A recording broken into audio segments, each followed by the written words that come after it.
Evening, everyone, and welcome to our panel, Culturally Relevant Leadership for Inclusive Environments or Organizations. My name is Ty Carr, and I'm the Director of Alumni Diversity Initiatives in the Ohio University Alumni Association. As we get started, I want you to know that this event will be recorded and will be available on the YouTube channel. I would like to invite you to post your questions in the chat feature, and we'll do our best to get to as many questions as possible, but I want to apologize if we do not. Finally, at the end of the event, a follow-up survey will be emailed to you by our own John Rogers. Please complete this so that we can improve on what we're doing and events such as this that we bring to you. Okay, so let's go ahead and get started. After a brief introduction, each of the panelists is going to speak for about 5 minutes as they reflect on their diversity and inclusion efforts, including how their own intersectional identities inform their work. This dynamic panel, sometimes referred to as the power panel, will consist of 5 Bobcats. And I want to start off with Micah. Good evening, everyone. Thank you. Thank you so much, Ty. My name is Micah McCary, and I use pronouns he, him, his. I am a graduate of organizational and interpersonal communication from 2007, have also remained at Ohio University for master's and doctoral work, and serve as the director of our Lesbian, Gay, Bisexual, Transgender Center.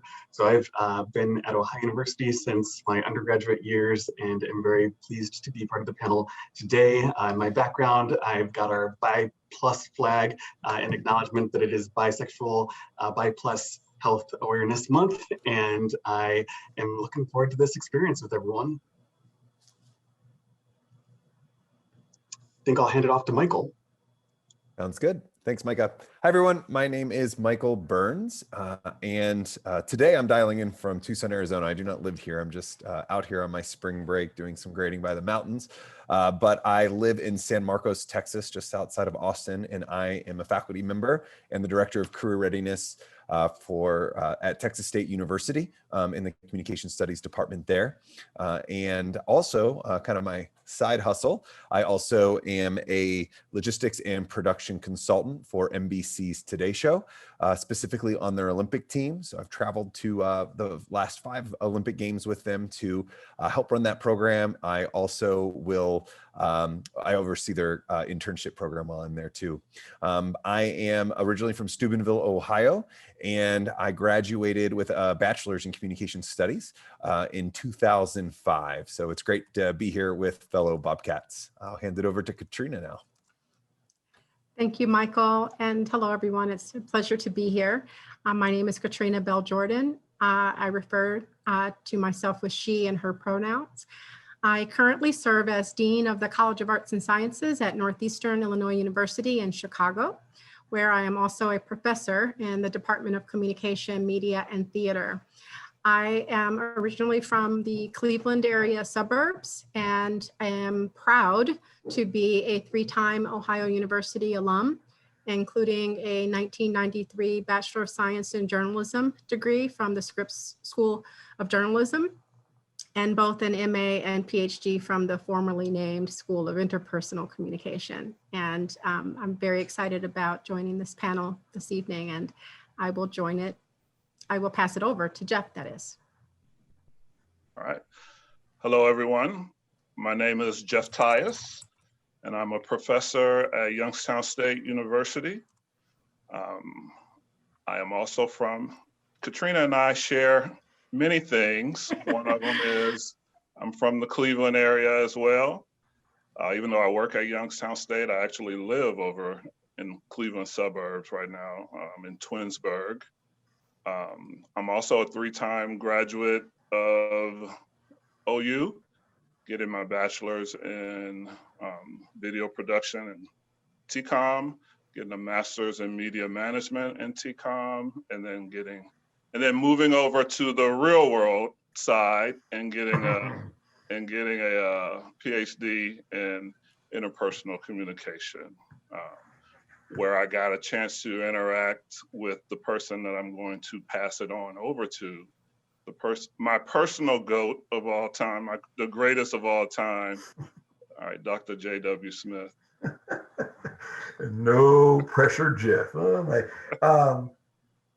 I'm so excited to be a part of this. It's so exciting. And I came to interview at Ohio University in 1992 and decided to join in 1993. Had never heard of OU or Athens. From Chicago, that will always be home for me. I'd kind of like to be with Mike right now in Tucson. I really would like to be hanging out there. But I'm so looking forward to this. And I've just recently written my book, From the Back of the Bus to the Front of the Classroom, sort of my 30-year memoir of what it's been like to be a Black and blind professor all these years. So I'm really looking forward to this. Thank you. JW, I just realized you and I came here just a year apart. That's right. Right now, I would like to go back, starting with you as the senior person, to tell us reflect on diversity and inclusion efforts, including how intersectional identities inform your work. Yeah, I like that. I like the way you put it, intersectional identity. That's really good. And I was thinking about this today. You know, for me, there's like a visible component or an open component, and then I guess more of an invisible hidden component. In terms of the identity, you know, being a Black male, and I prefer the term Black, and then totally blind from birth, essentially. Those are two visible aspects of my identity, and have allowed me to try to serve as role models in both of those very large communities. Sometimes they come together, but I see role modeling as an effective way to provide leadership in those two areas. But I was thinking some more today about sort of the hidden, unseen aspects of my identity. For example, religion. It's been a big part of my life. I've been preaching across the country since I was 13 years old in a variety of churches, denominations, camp meetings. That's a big part of my life. Grew up in the church, playing organ, piano, all of that, directing choirs. Big part of my life. And then from a political standpoint, I would say since about 1980, I would be certainly right of center, more conservative than most folks in probably a lot of academia. And so that's sort of an inner hidden part that I can choose to unravel when I want to, or reveal. And it's sort of that part that is problematic in terms of my identity. When do I reveal what? And will that be revered if I pick the wrong context? All of these different hats I wear, sometimes I get the hats right. What are the expectations? How are they similar and different in my Black world versus my blind world? In terms of diversity, we're going to hear some good things about that. I think it's mainly a good thing, but there are challenges here too.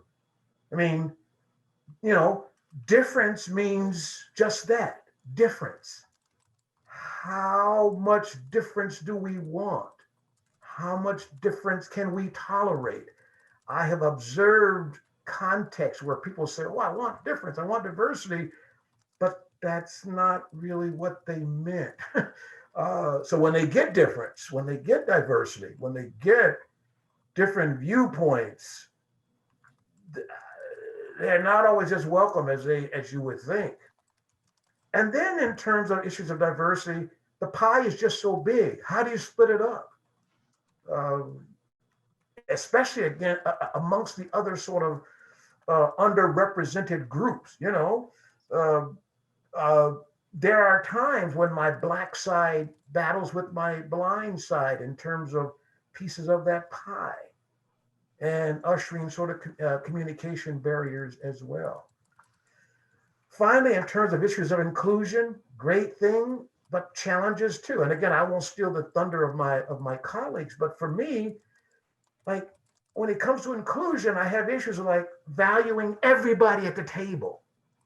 Do I really mean that? You know, do I really want everybody at the table? And then when they get there, can I value their input after asking for it?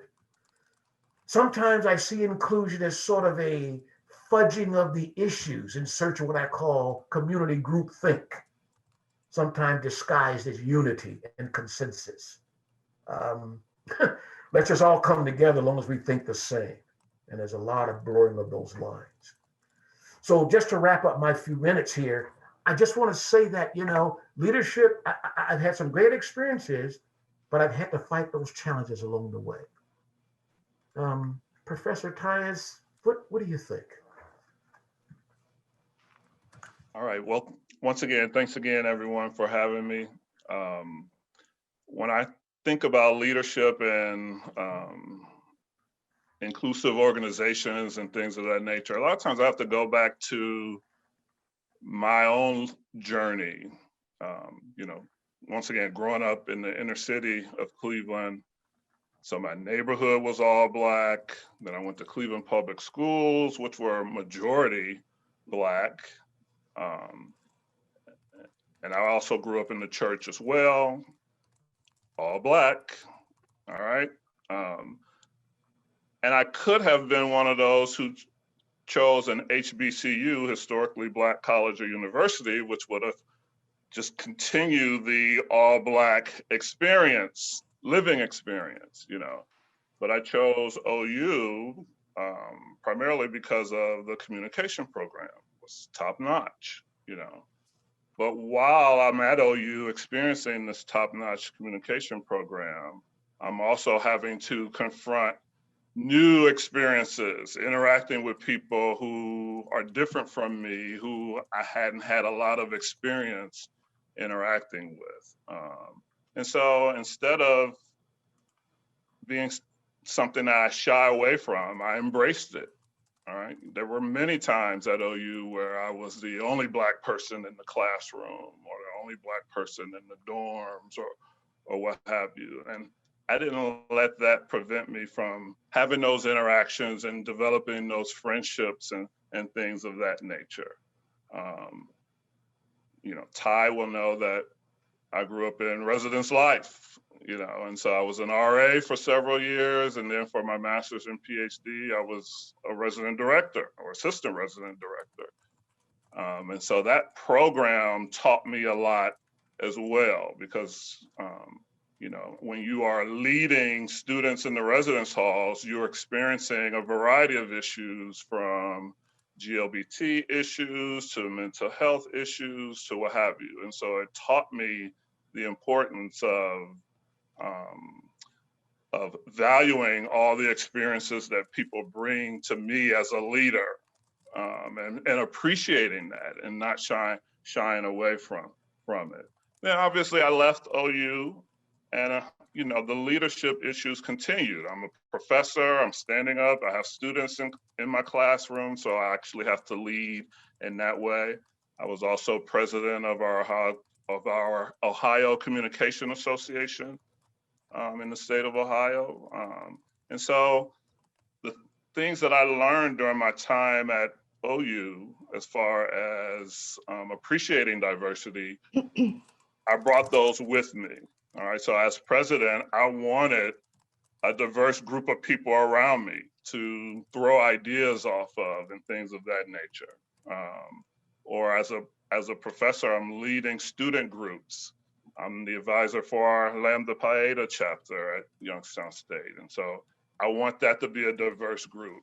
I'm part of a group of faculty that give scholarships in our department. I want to make sure that a diverse group of students are getting those scholarships, because there are often times when I see where we're only giving them to a certain group of students, and I say, well, hey, what about, and a lot of times it's females, believe it or not, where I have to pitch for males to receive the scholarships, because I will admit females have better GPAs than the males, so when you're seeing the names and the GPAs, it's easy to just say, well, let's give it to all the females. So a lot of times I have to pitch for the males or the students of color.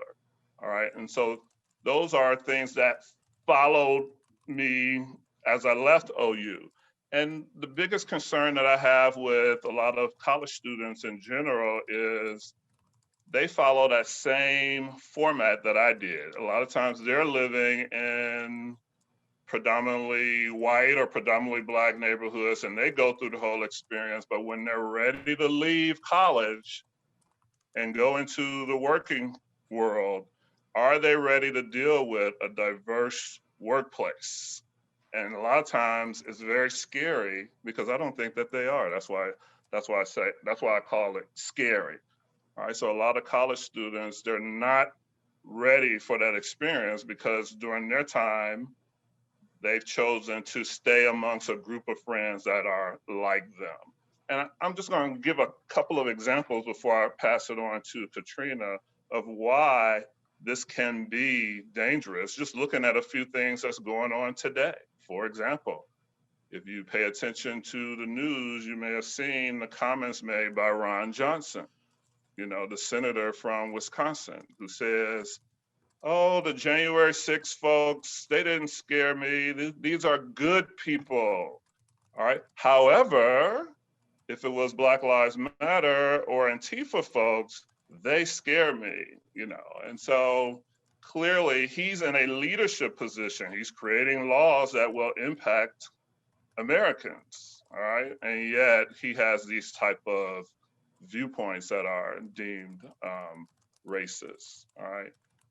But a good example would be even in issues of things like health. I was thinking earlier about my doctor and how I chose my doctor. Now, my doctor is actually a white male. He actually got his deal from OU. That's not why I chose him, but that's a good thing.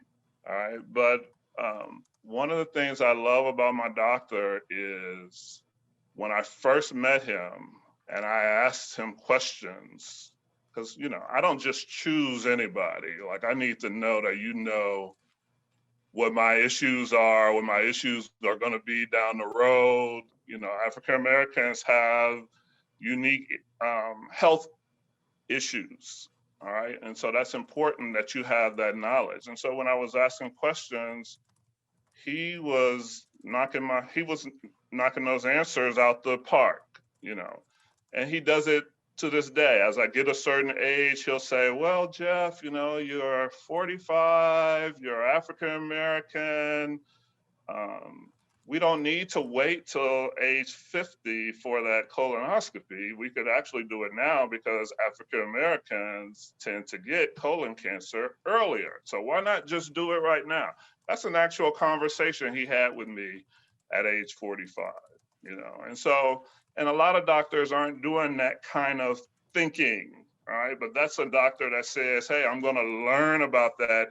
I'm going to learn about these issues so that when I do have an African-American patient, I'm ready, all right? I'm ready to serve him and serve him as best as possible. And those are the kind of things that diversity can bring you, especially when you are in a leadership position. I have a lot of other examples that I could share, but my 5 minutes is probably more than enough. And so I'm going to move on to Katrina so that she can share her experiences in leadership and diversity and inclusion. Thank you, Jeff. I appreciate it hearing that, and it's always good to have a fellow Clevelander and Bobcat to join this panel with a fellow Clevelander and Bobcat. This is a question that on the surface is, why we're here, to talk about, to reflect on our diversity and inclusion efforts and our own identities and the intersectional nature of our identities and how they inform, our thinking and approach. And so in some ways, it's a pretty straightforward question. In other ways, it's multi-layered. And so I'll begin by saying that, as a woman of color in a leadership position in higher education, my connection to diversity and inclusion efforts might be assumed by my outwardly facing self, what you see as a woman of color. I've always been interested in asking questions that have centered around race and representation. Long before I, learned what those scholarly inquiries were all about, but just asking questions about fairness and race and representation in my community and in my school. I've always been interested in how women see the world and how girls see the world. And so I realize I've been asking questions about the things that are important to me throughout my life. And so they obviously parlayed over the years into being able to pursue teaching and research interests that allowed me to explore those. And so those are kind of perhaps surface things. I shared that I'm, a higher education administrator, and that would probably make sense in terms of how I might be advocating for issues of diversity and inclusion in education. But I also would like to peel back other layers of my subject position and lived experience that also inform my understanding of diversity, equity, and inclusion issues, and that I bring to DEI work every day. And I guess one of those layers is that I come from a family of public school educators. I grew up observing them advocating as teachers for equity and inclusion in the public schools, the Cleveland public schools. This often included, as you can imagine, tireless fight for educational resources and opportunities for students in often resource depleted public schools. It led to them mentoring and supporting struggling students and struggle from academic to personal to community struggles. And to me, seeing their belief, their fundamental commitment and belief that their students had the potential for success. I grew up around K through 12 teachers, counselors, and things like that. I've also served for the last 10 years as an elected member of my local Board of Education, as one of the only Black people to ever serve on that board in a community that is one of the most diverse communities in the suburban Chicago area. And so that too is kind of an interesting juxtaposition. I mention these things to say that from my very beginnings with observing education to kind of my current life of advocating and supporting public education, my academic career has fallen within that space. When we began my academic career, which shifted away from journalism to higher ed, I was drawn to the current institution that I've been working at for the last almost 24 years. I was drawn to Northeastern because of the opportunity at Northeastern to work similarly on behalf of students for whom a college education is transformational in their lives. As a faculty member, I was a department chair. I've been in the academic dean's role for many years. I've had every experience you can possibly imagine. I've had my credentials questioned as much as I've had recognition for my scholarship and teaching. I'm often assumed to be a first-generation college student, even as I describe my value for education being driven by 10 or more family members alone who have undergraduate and graduate degrees. I've also had to demonstrate my qualifications for leadership positions in ways that some of my less experienced peers have had to do to secure their own advancement positions over the years. So I will absolutely share that as a woman of color in higher education administration, there have been challenges. I have channeled those moments, those challenges, and tried to frame them as opportunities as I support my own faculty and other academic leaders in dealing with the gendered and racialized perceptions that they face in their own leadership roles, in their advocacy roles, and in their need to confront serious issues that range across many areas, as you can imagine, in education. So despite these timeless challenges for many of us, I do feel fortunate to have a seat at the proverbial table in advancing initiatives that support the recruitment, the retention and the success of students and faculty, in particular students and faculty for whom this education is, they're the first in their family to have this education, or for whom the United States is their new home country, for whom their economic circumstances has, finally given them an opportunity to invest in their education after working to serve their families for many years. I've been proud to work at an institution that seeks to foster a more inclusive, supportive, and welcoming environment. So I feel really fortunate to do that. And Northeastern is one of the most diverse public comprehensive universities in the Midwest.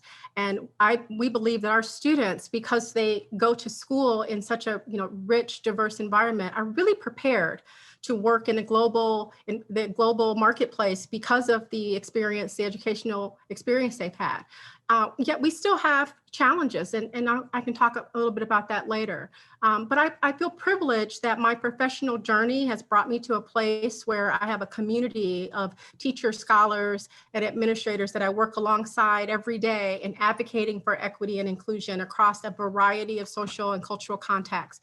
And that has taught me to value and appreciate my experiences and to draw on them as I support our students, as I support other academic leaders and all of these folks in finding their own leadership pathway.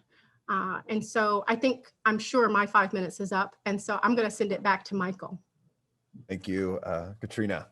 I want to start by just saying and admitting one thing. I'm not an expert on this, but I can also admit that I'm a committed and ongoing learner of D&I opportunities and the push forward. And I think that's something I just want to kind of start out with, because to be an ongoing learner, you also have to be vulnerable. And in these spaces where learning gets to happen, for it to move forward, I think we just have to admit there's things we don't know, and that takes some vulnerability as well. So I just want to admit that right now, so everyone watching and out there, we know that this is a safe space for you to learn, and I want you to know that. And feel free to use this as an opportunity as we move forward to ask those questions or get insight. That's what we're here for. So I want to just put that out there now.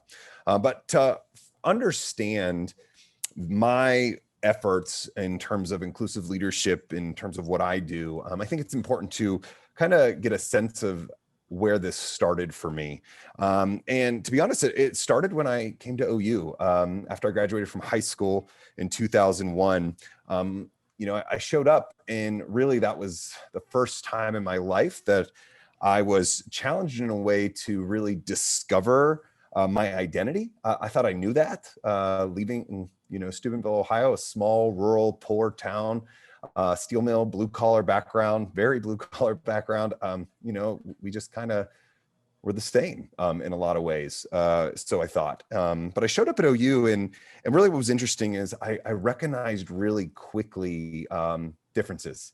And I recognized really quickly that I came from a place that did not have access to resources, a high school that was very, very low ranked across the state, things that were very common among my friends that I met at OU from the Columbus, Cleveland, Cincinnati suburbs, what they could do and did in high school, even what their proms looked like. Mine did not. And to be honest, I got a little embarrassed. I was embarrassed of where I was from.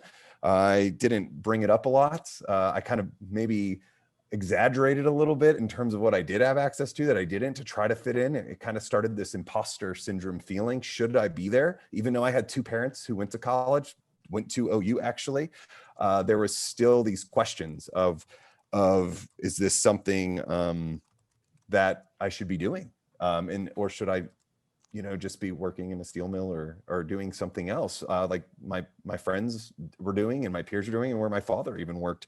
But luckily, what was interesting about that is I found, maybe by accident, I don't know, or they found me, I found mentors at OU who really helped me realize and see my identity differently than I was, recognize potential. And what they really helped me recognize is a lot of the qualities, though, that came from being from a lower income blue collar town were actually characteristics and qualities that were really strengths for me. There was a level of work ethic and kind of appreciation for things that I had that, my friends from maybe more affluent areas in Ohio did not have that same appreciation. And I was very lucky to have some folks at OU in my corner who really helped me realize what I thought was embarrassing was actually really empowering. And so my blue collar background went from embarrassing to empowering pretty quickly, but someone had to show me the way. So with that being said, as I moved through corporate America and with the Today Show, and I worked at the University of Pittsburgh Medical Center as well for a while, and then decided to go back and get a PhD and work in higher ed, I remembered that, the importance of mentoring, importance of allyship. And that's why I'm really proud to work at a Hispanic serving institution that's predominantly first generation college students, because even though I was not first generation, a lot of the similar kind of questions and imposter syndrome I had, they experience as well, and they think this. And so that just, as I did that and thought about my experiences working and where I worked, I've worked at I was very lucky. I had an internship through OU at the Today Show. I had access to, I was living in New York City as a college senior, clueless, scared out of my mind, but had an opportunity and realized that work ethic, things that I learned were what were setting me apart. So it was time to be vulnerable and lean into those things that made me different in a lot of ways. But through all those experiences, I started to realize that how we get careers and how we prepare students to be career ready after college was basically based kind of like a one size fits all, and that it doesn't. And it was designed for folks who are not first gen, folks who have a built-in network, probably folks who come from more affluent areas with high schools that prepare them differently for life after high school and college. And what I realized is it's a system that was more than likely built and designed by a lot of old white dudes. And when I sat down and started thinking about what the struggles were that I had, I thought, there's even more. Because in a lot of ways, I obviously have a lot of different privileges that others do not, just based on what I look like.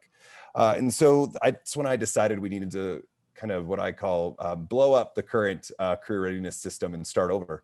And that's what we did. And I've started a career readiness program at our university that started with the unique needs of our students, what they need, and then also let their narratives and experiences be the driving force behind the creation of that program.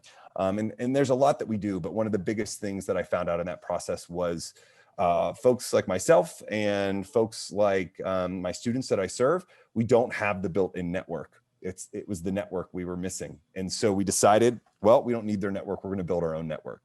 And that is where we've started. And we work with our alum. We work with getting people opportunities, just calling people up, talking, trying to show them that these qualities that my students have, the savvy that they have that others don't, in terms of their ability to problem solve and be resourceful, because we've always had to be, those are really advantageous, especially in the corporate world now, or nonprofit world, whatever world you want to work in afterwards.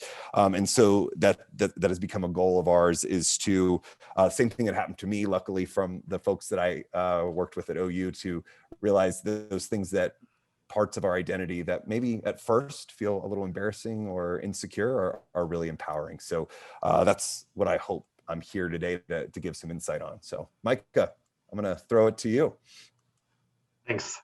I hear a lot that resonates for me when I listen to my fellow alumni, including the transformational experience that Ohio University was for me, coming in undergraduate years from 2003 to 2007. I definitely had that experience of being frequently the only person of color in a classroom or floor section.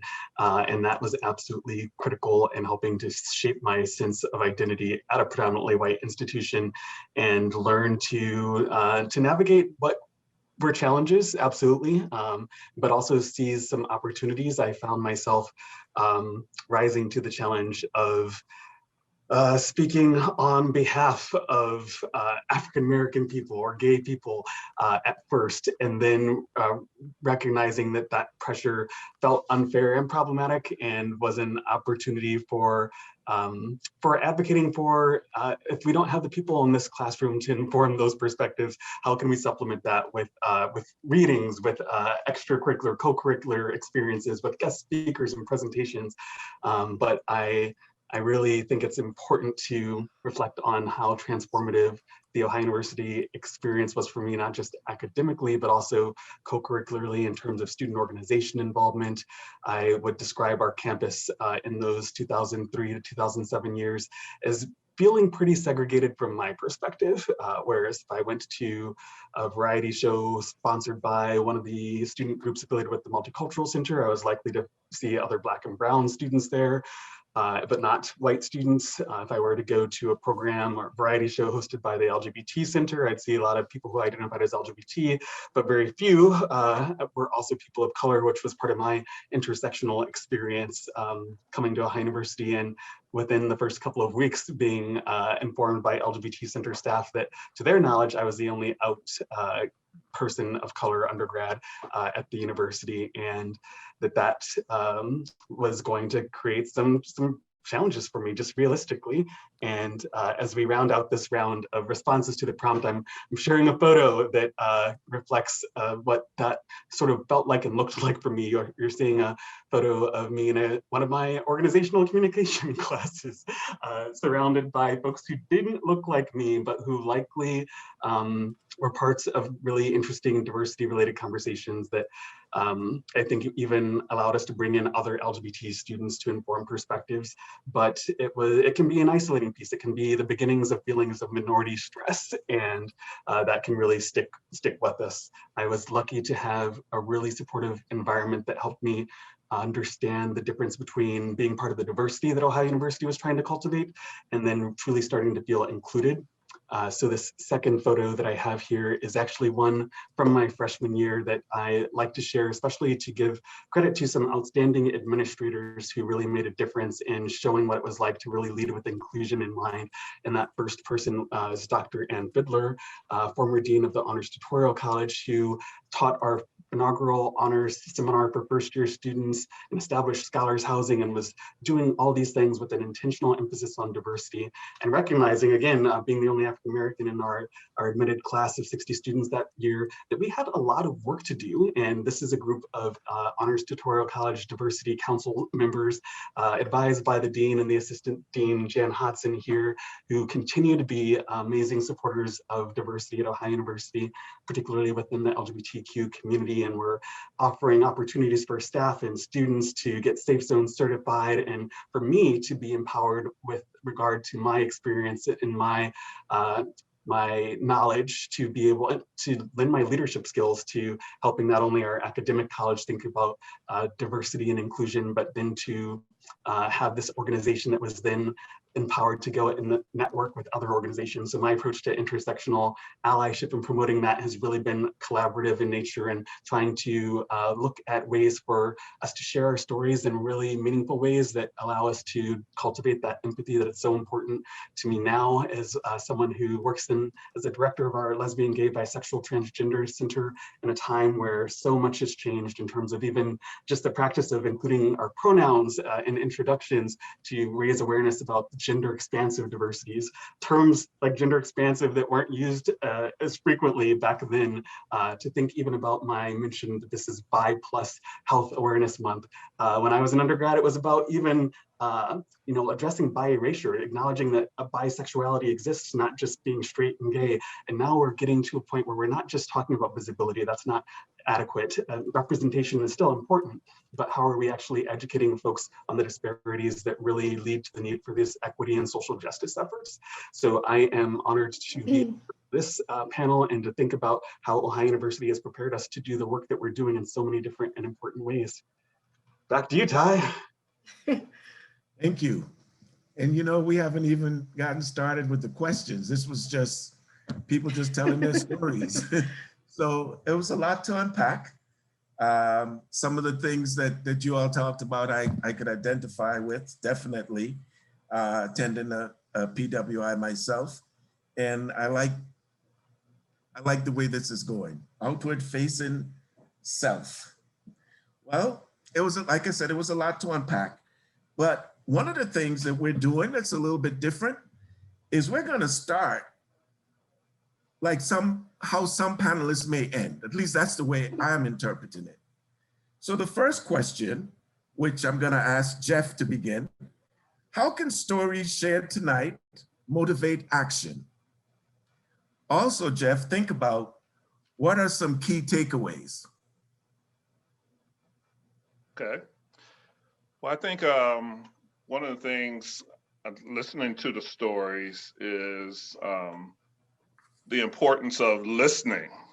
First of all, you know, as communication professors, students, majors, what have you, a lot of times we learn the talking part of it, but we don't pay attention to the listening or the importance of listening. All right. And so I think being able to listen to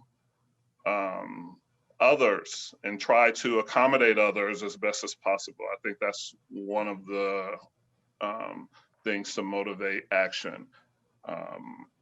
You know, I also think that doing things like taking courses to better educate yourself, an intercultural communication course, if you are a student, or joining different clubs that's a little bit different for you, all right?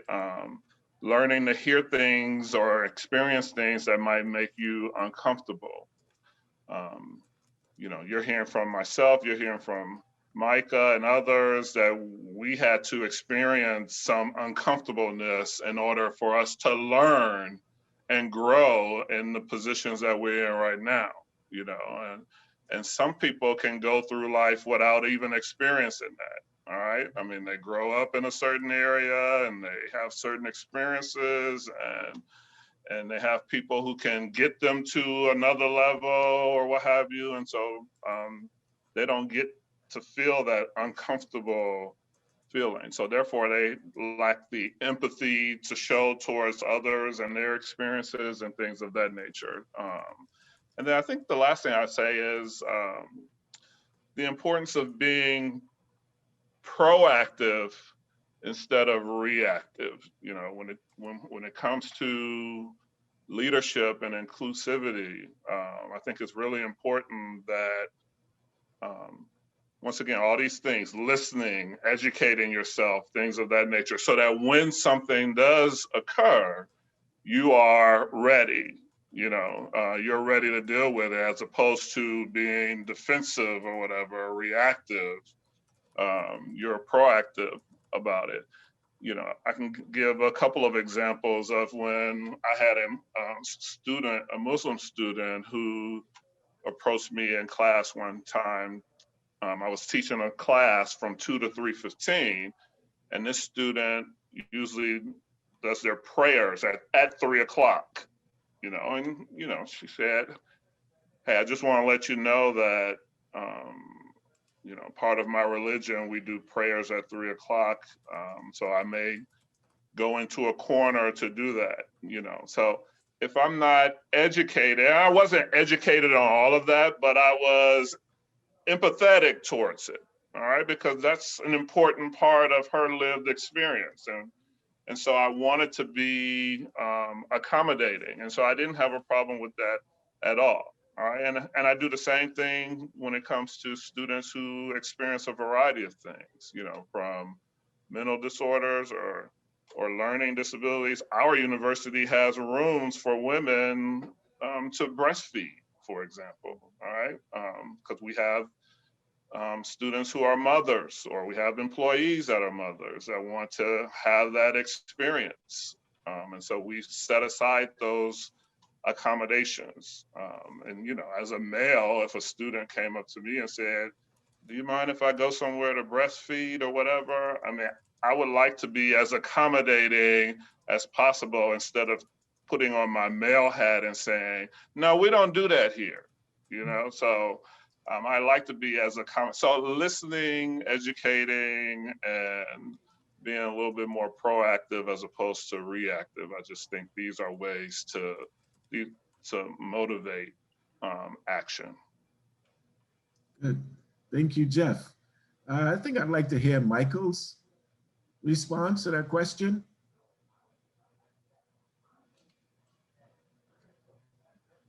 You know, when we think about this, I think that's an interesting aspect is action, right? Especially in a society now where we all have a little bit of bullhorn when it comes to social media and whatnot. And it's easy maybe to do the performative aspect of a lot of this, but you know, where does the action come into play? And, you know, and really kind of following Jeff's kind of lead here on this, a lot of it does come back to being open to just learning and realizing that your point of view is not the only point of view, and recognizing when there are perspectives that you never thought of. And there's reasons why you've never thought of that, but that's okay. But you're thinking about them now. And you're open to thinking about those different perspectives now, and what can you do to adjust and pivot accordingly. And I think that's kind of back to that statement I said when I first started speaking about being a continual learner of this. One of our pre-meetings, I think Katrina said this when you talked about inclusion is aspirational ongoing. I think that was you that said that. And that I think that's an important thing that she pointed out and even resonated to me. We've been prepping. I've been learning from these folks on this panel, even through the prep process. And so taking opportunities to challenge yourself and putting yourself in situations where you can learn more, where you are uncomfortable, where you kind of lean into it, because that's how we all move forward. And I think that's a big part of this, is defining is a important step, but we also have to take the steps forward in action. And what does that look like? And, you know, because it can be small steps. Small steps lead to quantum change. And I think that's sometimes what we forget about, that, you know, the way you change the world is by changing someone's world. And so I think that Jeff's example of the student who spoke to him about praying at 3, I mean, that potentially changed that student's world a little bit to make them feel more comfortable and able and excited to be a part of that community. And that's what I try to seek to do, is be an active member of my community, but also invite people to also be an active member in that community through those learning experiences. And I think that's something I've done, is always try to take a step back, ask the question, and let others' unique experiences and stories be a driving force. And so that's kind of the role I've taken in that regard. So Katrina, sorry, I quoted you there. I hope I didn't steal your thunder on it, but No. that last week, and it really stood out to me. Thank you. Great, thank you so much. Katrina. Well, that's a great pivot. Actually made me pivot right to you. Sure. You know, and I don't want to be repetitive, but there's some things that my colleagues here have said that I think are incredibly important for our you know, our audience to know that, you know, these are things that we similarly agree with. I really hope tonight that our stories will highlight the fact that diversity, equity, and inclusion is ongoing work. And I know that, you know, Michael spoke a bit about, you know, us not being experts, but I also want to say that there's not a playbook or a rule book truly for this work. And in fact, as our society shifts and changes, as our student population and shifts and changes, as our communities shift and change, our playbook will change, as it should change. So I think it's important that we keep in mind that this is a constant process of figuring out, you know, what works, and that our leadership experiences, indeed, and thank you, Michael, are our aspirational efforts and intentions to demonstrate a compassionate leadership that recognizes and honors intersectional identities, that values diverse lived experiences, and that intentionally draws on a variety of ways of knowing. And so for me, one thing that, you know, I would add is intentionality, kind of an emphasis on intentionality. The work of culturally relevant leadership that's intentional fosters inclusive environments that are ongoing and ever evolving, never finished, always in progress. never a completed task. It's the doing, right? The doing of the work of inclusion every day. That's the action. It's very simple. It's doing it every day. That's what sustains our environments. That's what sustains environments that are inclusive, welcoming, and safe spaces for our intersectional identities. And for those of us who work directly with students, it creates a space for our students to thrive.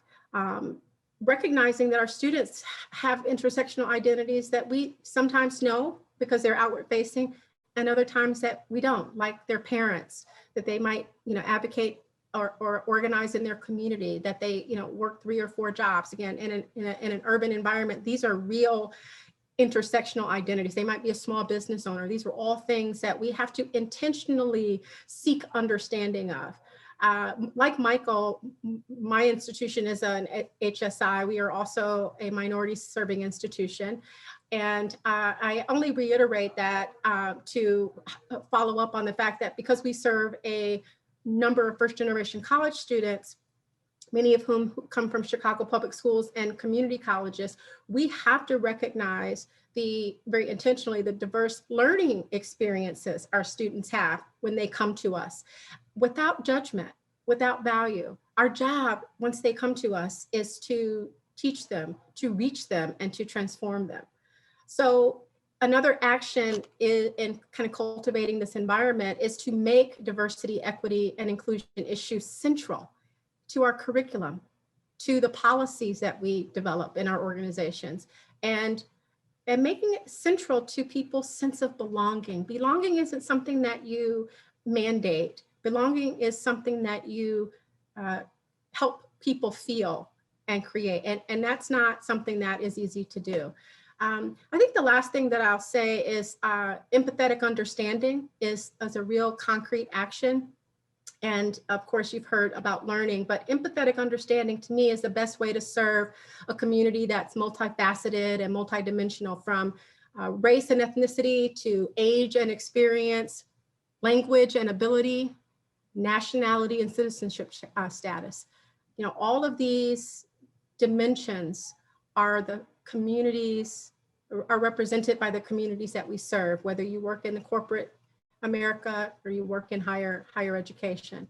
And so I just want to emphasize that none of us here on this panel are experts, and we don't want to present ourselves as that, but we do see ourselves hopefully as vehicles or conduits that we can share insights from our experiences and help you pose questions about the leader that you currently are or the leader that you'd like to be. Thank you. Thank you.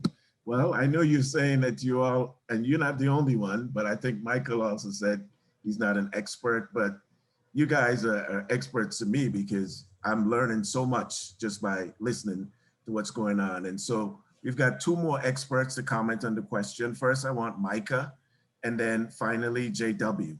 So Micah, take it away. Sure thing.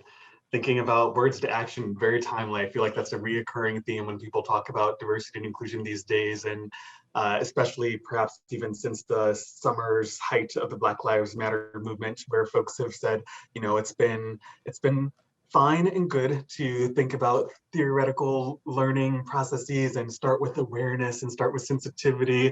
And then there reaches a point where you have to take that knowledge and put it into action. And to build on something that I mentioned earlier in terms of seeing how others, how allies, how people in positions of power have used that privilege and power to lead toward positive change, I will mention that one of the first experiences I had in that honors seminar taught by the dean, who emphasized diversity and inclusion so early, was to have each of the 60 first-year students mingle with faculty and staff across Ohio University's campuses who were engaged in diversity and inclusion work in some way, whether they taught a course or they advised multicultural scholarship groups, and just to ask them about the nature of the work, the conflicts, the community history, the sticking points, what hopes and aspirations folks have, and just to be invited into the conversation so formally was fascinating. It led to opportunities for me to be part of residents' life's conversations about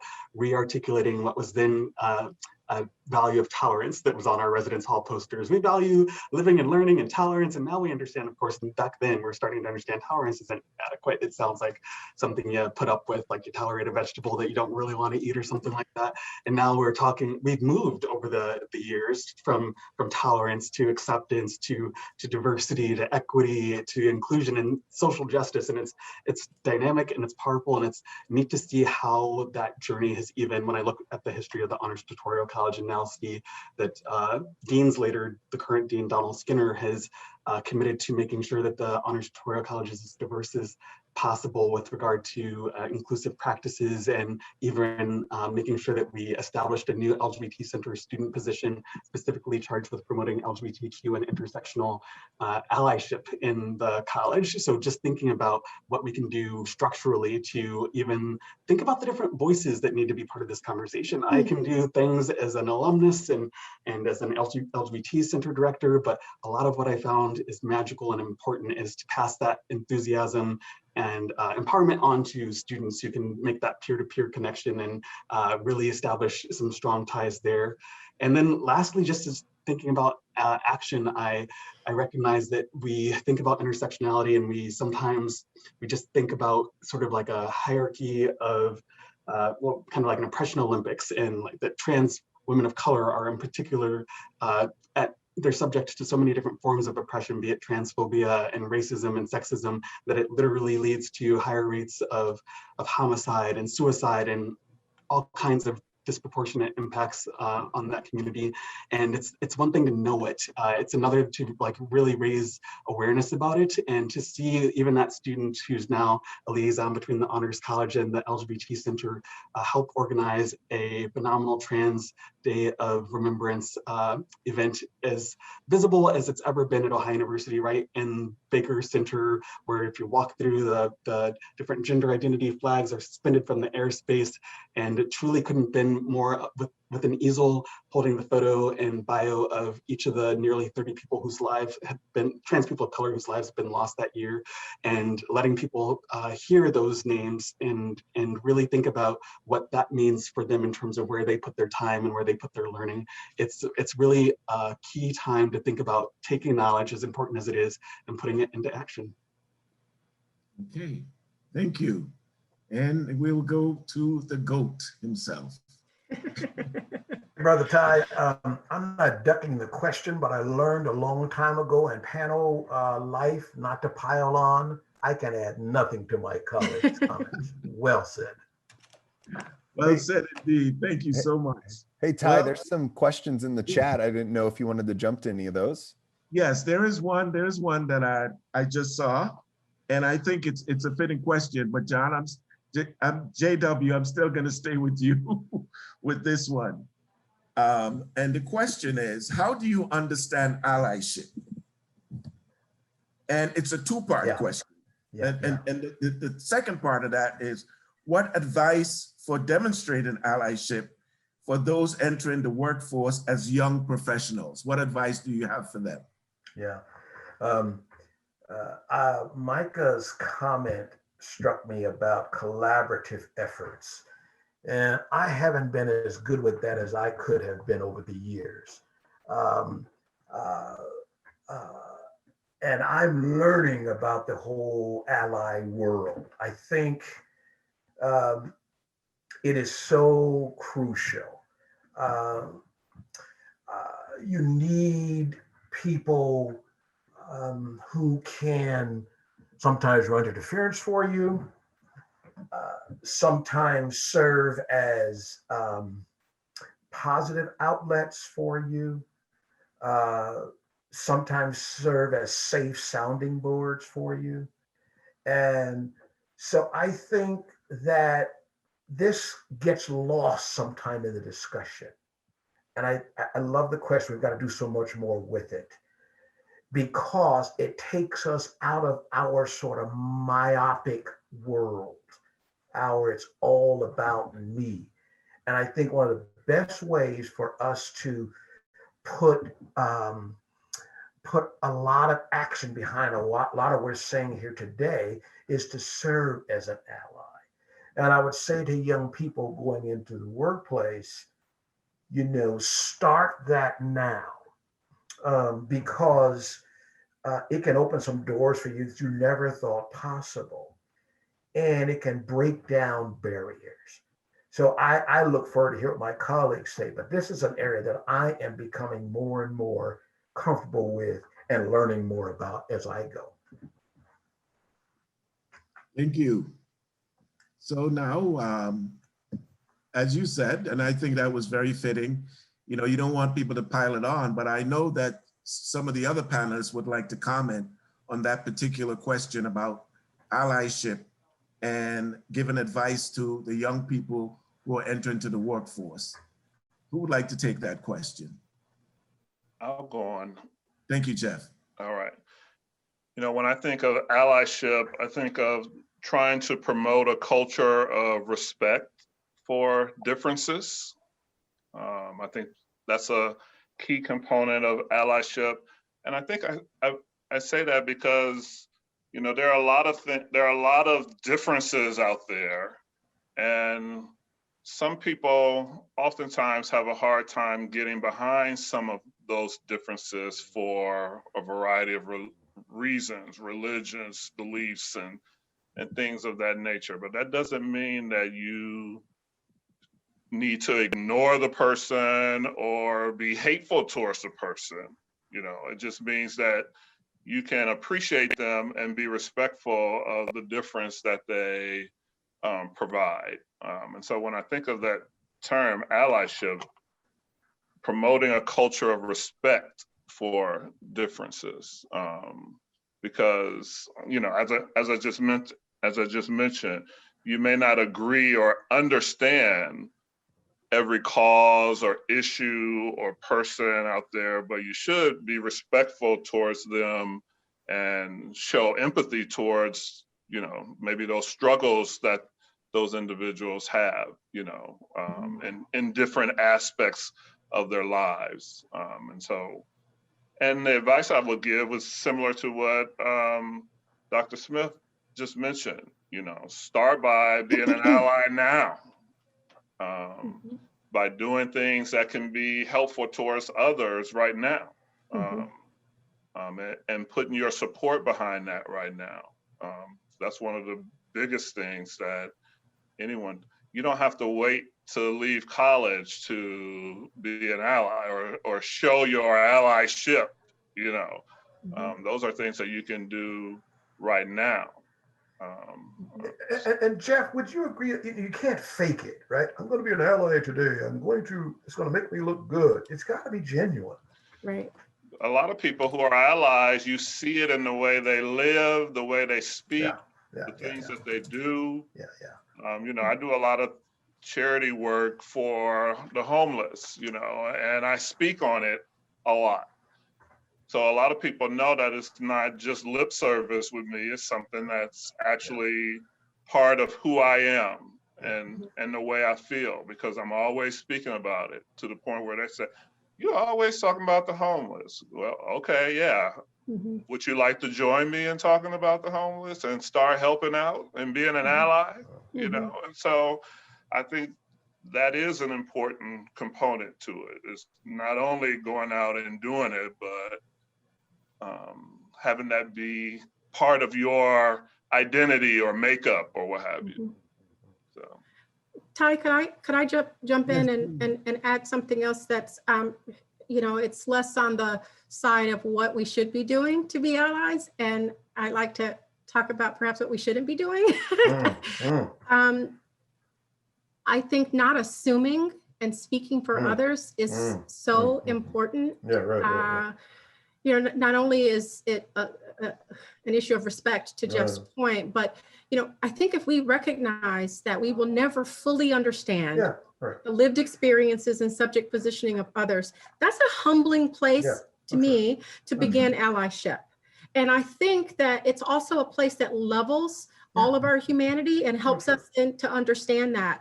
But if I were a young person kind of seeking ways to translate this into professional life, it might look like seeking out and listening to other people, seeking out those folks who you work with or live with who have identities that at least you believe to be unique from your own.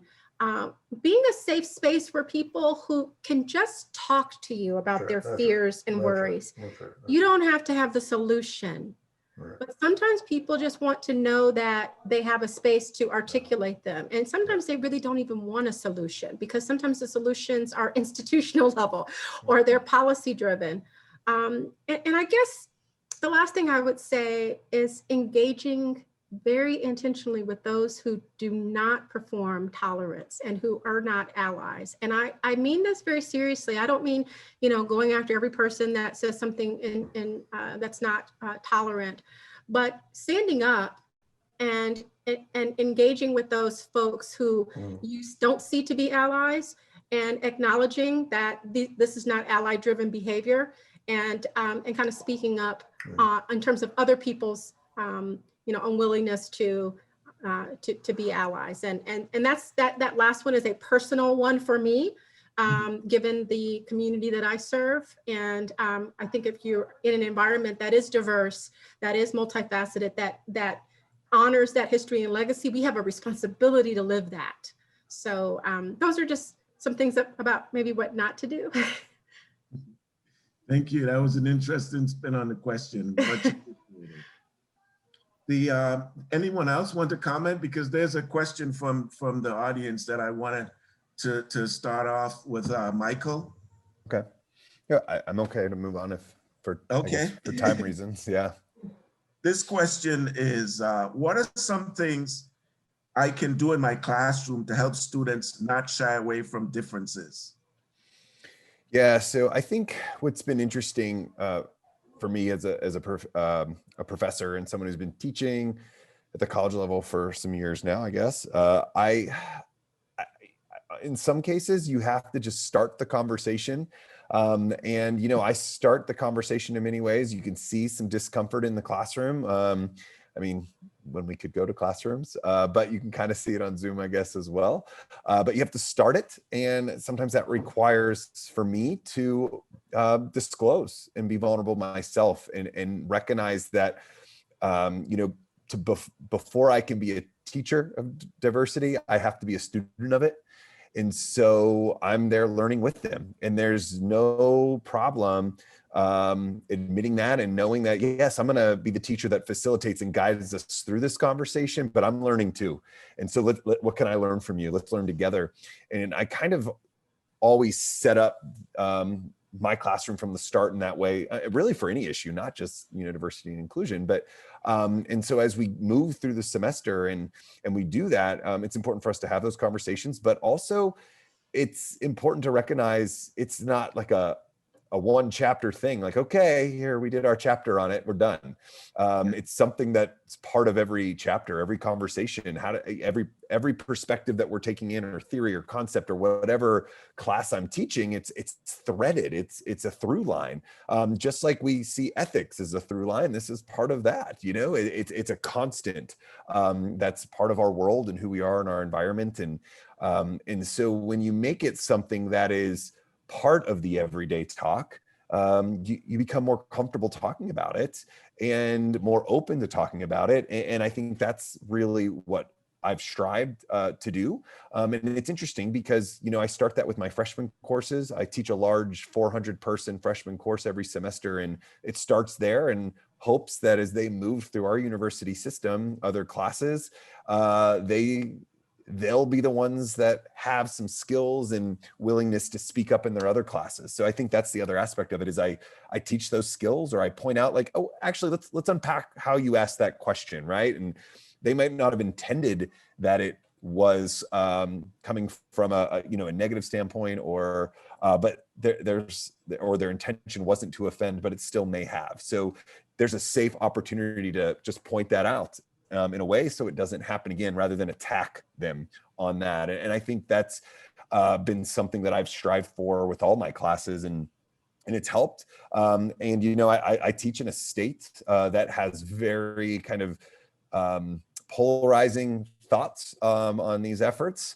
And I have a classroom with people with very polarizing ideas about what diversity and inclusion means. And so it's important though to have those tough conversations. And from a communication perspective, there's a lot of COM alumni on here. This is what we teach you to do. This is how you stand out. This is some of these questions about what to do in the corporate world, whatever. I mean, that is an advantage you have because these conversations are happening in your classroom and you become the people, the ally, the person that can help guide those through those conversations when you go out to whatever job or organization or board you're, whatever it might be. Is something that's very valuable just in a comms degree, minor, whatever it is. So you have to serve that. And so, that's kind of how I view it and how I approach it. I know that's not like a very specific step 2, step 3, but it doesn't work that way. And those conversations are very different in every classroom I have. No, for me, being a student first before becoming a teacher, that says a lot. Does anyone else want to talk about that? I just got to say this. Confession time. I'm a big fan of this crazy reality show, Naked and Afraid. I'd never do it, but I'm fascinated by it. And on the recent show, there was a partner on there who was just hell bent on making her partner like her and act like her and talk like her. Listen, let me tell you, difference is scary. Those kind of conversations are not easy. And when you're 19, 20, 21, you got to meet people where they are. Mm-hmm. You got to try to plant a seed. Personalities are different. They're not easy to enter to. I think back to my days as a college student and the fears I had. Even with all this obvious so-called diversity I had at the time, we didn't call that kind of stuff back in the 70s, but it's not easy. So meet people where they are and don't make it worse for them by forcing them. Doggone it, you're going to like diversity and deal with different people if it kills you, and you just might do that. Well, no, that there was a question in the chat actually that speaks to that, and not in the classroom, but actually in corporate. So the question is, what are some suggestions you have for those who are working to bring inclusion and diversity into the workspace or workplace, but are getting pushback or hearing it's not a big priority or or redirect response? I'd like to hear Micah talk about that a little bit.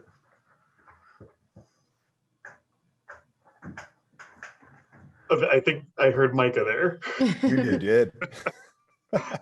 Absolutely. Well, I did want to just quickly say that I think where we can, when it comes to promoting inclusive learning spaces and such, I really recommend a practice where we invite people to share their individual needs from a particular group or space, such that people have an opportunity to interject that they would love the opportunity to share personal pronouns, or that they would like to share that they are particularly sensitive to remarks about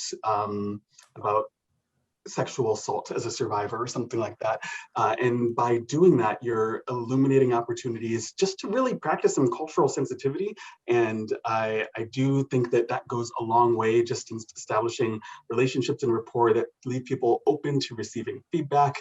And when you find yourself in a place where there's someone who says that, oh, it's not a high priority, we don't really have those issues here, there's no need, I believe that in getting people to just, even if it's an anonymous survey, what comments do you have about the climate here? If not an open conversation where you give everyone the opportunity to say something that could change in the environment, but allow them to show up more holistically or truthfully and authentically. I think those are the sorts of things you can ask and explore to generate some evidence that there's need for this work that can hopefully convince someone who's an impediment to that progress that, okay, we better give this a try. Yeah. I just want to agree with you there, Michael. A lot of organizations respond to data, and that's a simple thing to do. Well, let's get a state of how everyone feels about this, right? Let's see what their experiences are and have the data. And a lot of organizations respond to data, and I think that's a great need center approach as well that allows you to adapt a solution and an action that fits the needs of your employees or colleagues. I love that. Thank you. Jeff? One non-traditional way, and you probably read this a lot in certain textbooks, is to, when you're getting that kind of pushback, is to, to ask questions and you get the pushback, but, you just, okay. But keep doing the work and working your way up till you get to the point where you can be the decision maker, you can be the change agent that way. So a lot of times people struggle at the beginning to get change because they're not in a position to enact that change. And so, but continue to be a strong worker or what have you, and working your way up the ladder so that you can be you can get yourself into a position where you can be that change agent. I think I hear a lot of people who do it that way instead of fighting with those with closed minds. They just sit there and listen, until and keep working their way up to the point where they can start to be, the person who's going to change the culture, essentially. Okay, thank you. I noticed that our time, believe it or not, and I know we could go on for much longer, and I'm glad that they're hearing from you all. So I think it would be a nice time for each of the panelists to say, give us your final thoughts, words of advice to our guests. And we have people out there from Bobcat Nation, and just want to thank them all for joining, including the folks here in Athens. So your final thoughts. I don't mind starting if that's okay. Yes, Michael. So, and I guess, Lynn, I saw what you put in the chat, and I was thinking of this anyways with something to close. A quick story. I remember when I interned at the Today Show my senior year at OU, and I was offered a position with NBC full time, and I could not. I'll never forget how I felt that day when they gave me the offer, and I could not take it because I could not afford the job. And what they offered me, there was no way to pay my student loans. There was no way to pay rent. There was none of that. Not possible, like literally impossible.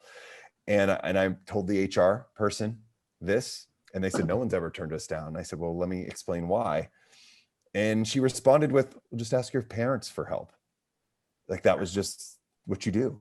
And I was mortified. I was embarrassed because my parents didn't have the ability, when they're paying for two other kids, trying to help pay for two other kids to go to college, to help me pay New York City rent. And I wouldn't have health insurance at the time. That was a different time, but I've never felt so little in my life in that moment. And I turned down a job that I thought I was going to go on and have an opportunity. I wanted to be that media mogul or something. And my life took a very different turn. I still get to work in media here and there, but that was a moment of, I kind of left New York City with my tail between my legs, like this isn't meant for me. And there's gatekeepers there.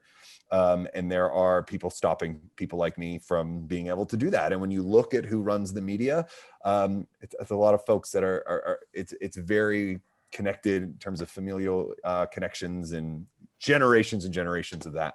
And I didn't have that same opportunity. But in the end, I found a way. I found a way to still do that. And I think after I kind of realized you can strive, use your network, build it, and do this. And what was my strength, being from this kind of blue collar background, what gave me a unique experience, and my unique experiences and my unique talents and work ethic and all the things that I am so now proud about from not just being Midwestern, but being from a steel mill town on the border of West Virginia and the foothills of Appalachia. I mean, that's what allowed me to kind of pave my own way and figure that out and just kind of keep pushing forward. And so though, I needed time to sit in that and learn that, it still became a motivator, and there's a way to reframe, and that's easier for some folks to do than others. And I recognize that. So people are working on it, and they need to work on it. And that's all the way up to, I've worked at several Olympics with the Today Show, and they've improved immensely on that. And NBC has too. They've made steps, but the work's not done. And I think that's what we all need to recognize. And the work's not done, and it never will be done. But that doesn't mean we don't do it.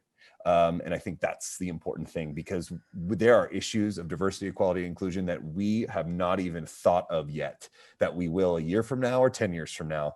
And as long as we're doing the work, we'll be able to continue this kind of journey. Recently, I have been saying things like, I am tired of these conversations. I am tired of talking. But I've stopped saying that because I'm not. I think they're helpful. So here's my different perspective. I want to take these conversations. I want to take these opportunities and further empower myself to action. It is easy for me and maybe others, I won't speak for others, I can't, but it is easy for me to write about things, talk about things, review issues of diversity and inclusion and equity and all of that. It's easy to do that sometimes than to do something about it, to put myself out there, to not just be vulnerable, but to lead, but to, go in and do the work, not just talk about a summit, but organize it and do it. And so now my mantra is not that I'm tired of these conversations. I want them to be opportunities for empowerment. I want somebody to leave this today and say, if this causes me to do one thing I hadn't thought about doing, or to do the thing I had been thinking about doing, then I would think this is a successful conversation. And I want to lead the way myself. Thank you. It's hard to follow Dr. Smith, but I'll jump in with just a couple of thoughts. Leadership is hard. And inclusive leadership is even harder, because it can mean the difference in whether it be our educational or professional community and thriving. Yeah. We as leaders, we have the ability to use our position to make spaces available for others who've been left behind, right? And who have not always felt welcome, encouraged, and empowered. But I think my final thought is that I have confidence in our young people today. I see a real investment in our young people putting diversity, equity, and inclusion issues to action. To Dr. Smith's point, getting to work. Who could have missed all the young people speaking out to the Congress about gun laws, leading the way in the last spring and summer around social justice issues. These are the folks that we hope to lead the way as we move on. And so I'm very hopeful that our younger generation will continue to advance these issues and will put their values to practice, especially as other human rights issues and environmental issues, are ones that we have to address. I think of my college-age son, who's very, very passionate about issues of diversity and equity, and he has a deep sense of humanity and fairness. And I wish I could take credit for him being so evolved. But I think it's his own lived experiences as a young Black man in the world that has made him keenly aware of these issues. And like many people, they are becoming fearless in calling out injustice and intolerance, and not fearful of standing up and being an ally and articulate and supportive of folks who need a voice and who deserve a voice. And so I guess my thoughts are, we are talking to young people at Ohio University. I hope that they talk to young people. And I think this is the way forward. So thank you. And thank you. So Micah. Yes, final thoughts? I am happy to wish everyone a good evening and point to the progress pledge that I shared that's an LGBT Center initiative that actually corresponds to the kind of philosophy we take around active forms of intersectional allyship. These are the masks we're rocking these days, and you'll probably see them around Pride Month, but it features a progress flag, a rainbow flag in the background, along with a multi-shade skin toned empowerment fist, including the colors of the trans flag, just to remind us to think intersectionally and to think about how we can bring communities together and to really honor that intersectionality principle, that when we really work to improve the lives of those who are most subject to forms of oppression, that's when we improve things for everyone. And I particularly love an illustration that shows a snowy day outside of school, where kids are lined up trying to get in, waiting for a groundskeeper to shovel off these steps. And someone says, I'm in a wheelchair here, could you shovel off the ramp? And he said, well, we got all these students waiting for the stairs. We'll do those and then we'll get to the ramp. And then that young person who's in the unfortunate position of having to advocate for themselves says, but if you just shovel off the ramp, we can all get in, because we can all utilize that. And I think it's just such a beautiful illustration of thinking of what happens with really honor intersectionality. That's beautiful. Very, very, very beautiful. And last but not least, Jeff. Come on, Reverend, wrap us up. So I think a lot of times it's all about what kind of leader you would like to be, when it's all said and done. I mean, I know for a lot of you, you are about to head into the world, so you may not be thinking about when you retire or anything like that. But when it's all said and done, what kind of leader would you like to be considered? And just a few key words. One that's proactive instead of reactive. That's a word that I brought up. One that listens. One who's willing to speak up. Because that's important. It always scares me sometimes when I hear students talking about something that happened in another class and the professor didn't say or do anything about it. And as a professor, that just embarrasses me, because I couldn't imagine anything inappropriate happening in my classroom without my mouth opening. So I just could not imagine making people feel included. All right, so when it comes to leadership, and especially going into the corporate world, it's not just getting them there, but it's also making them feel like they are valued while they're there. That's how you help to retain, and that's also how you help to bring more people on board. And so if you're bringing people, that's a very common problem, especially in places like higher education. All right, let's get more minorities on campus, but let's not do anything to make them feel comfortable while they're there. All right, so let's get them there, but let's not provide services or fun things or anything like that that will make them want to not only stay, be retained, but call up their friends and say, hey, I'm at Youngstown State and I love it. You'd love it here too, and bring them on. Or I'm at OU and you'd love it here. Okay. Right. A lot of colleges and universities and corporations and institutions, they fail in that area, all right, of retention. All right. And so, and then lastly, just showing an interest, just the fact that you're here tonight listening and wanting to learn, I think plays a huge role. All right. Those who are interested in these issues of diversity, equity, and inclusion are going to be, as I mentioned before, the change agents, the people who are going to go out and put words to action. All right, because for years, diversity, equity, and inclusion have mostly just been buzzwords. All right, what university, what institution wouldn't want to say, hey, we're very diverse? All right, but once again, can you give me some examples of how you're very diverse and how that plays a role in your institution or your campus? So I think those are all things that will play a huge role when it comes to your leadership style and how you put a lot of these things that we've brought to your attention into action, and how people will look at you when you're ready to retire. All right, because it really does become a part of who you are, your identity. All right, it really it really does become a part of who you are. And I'll end there.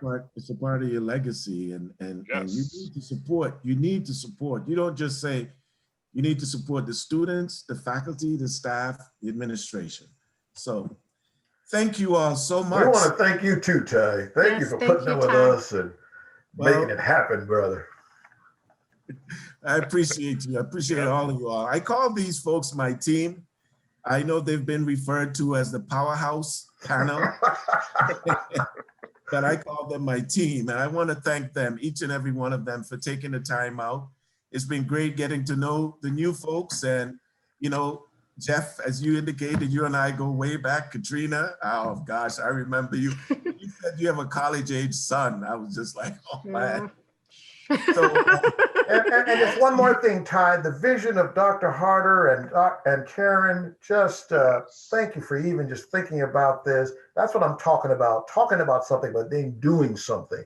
I appreciate you both so much for that.